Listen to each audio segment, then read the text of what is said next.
እንደዚህ ኮላፕስድ የሆነ ሪበን ቢገጥማችሁ ወይም ደግሞ በእያንዳንዱ ቱልባር ላይ ያሉት ፋንክሽኖች ወይም እያንዳንዱ ኪዎች እንደዚህ ተደብቀው ብታገኟቸው እንዴት በቀላሉ ሪከቨር አድርጋችሁ መጻፍ ትችላላችሁ? ምናልባት መደበቃቸው እንደ ችግር የሚሆነው ለምሳሌ እዚህ ቦታ ላይ ልጻፍና የሆነ ነገር ብፈልግ የሆነ ጽሁፍ እንደዚህ ጽፌ ምናልባት ይሄን ቦልድ ማድረግ ብፈልግ ሆም ላይ እገባለሁ።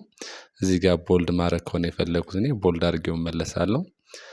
ከለርም መቀየር ከፈለጉ ከለር ላደርግ እችላለሁ እና በአጋጣሚ ደግሞ አሁንም ብመለስና ወደዛ ሄጄ ለምሳሌ ሳይዝ መቀየር ቢያስፈልገኝ አሁንም እነዛ አይከን ወይም ደግሞ ሪበን እዚህ ሆም ላይ ያሉትን እያንዳንዱ ነገሮች እየተመለስኩ ነው ማገኛቸው ማለት ነው። ስለዚህ እንዲህ አይነት ችግሮችን በቀላሉ ለመቅረፍ ምን ማድረግ ትችላላችሁ? በቀላሉ ምንድነው የምታደርጉት?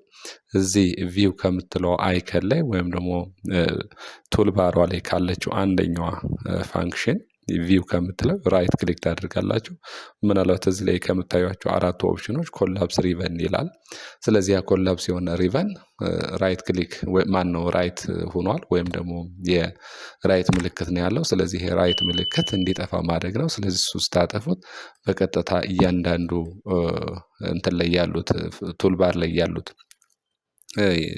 ሆም የሆነ ኢንሰርት ወይም ዲዛይን ወይም ደግሞ ሌሎቹ ውስጥ ያሉት እያንዳንዱ ፋንክሽኖች ወይም ኬዎች በዚህ መንገድ አፒር ያደርጉላቸዋል ማለት ነው። ለምሳሌ ይህን ጽሁፍ እንግዲህ ቅድም እያንዳንዱ እየተደበቀውን ነገር እየፈለኩ ነው ሳወጣ ነበር። ለምሳሌ ሳይዝ መጨመር ብፈልግ በዚህ መንገድ ሄዳል። ብመለስ እዚህ ወርድ ላይ ከርሰሬን ባስቀምጥ ያ ፋንክሽን ሆም ላይ እያንዳንዱ ፋንክሽን ወደ መጀመሪያው ቦታ ተመልሶ አይደበቅም ማለት ነው። ስለዚህ እንደዛ አይነት ችግር ከገጠማችሁ በቀጥታ ራይት ክሊክ አድርጋችሁ ኮላፕስ ሪቨን ራይት ከሆነ እሱን ማጥፋት ነው።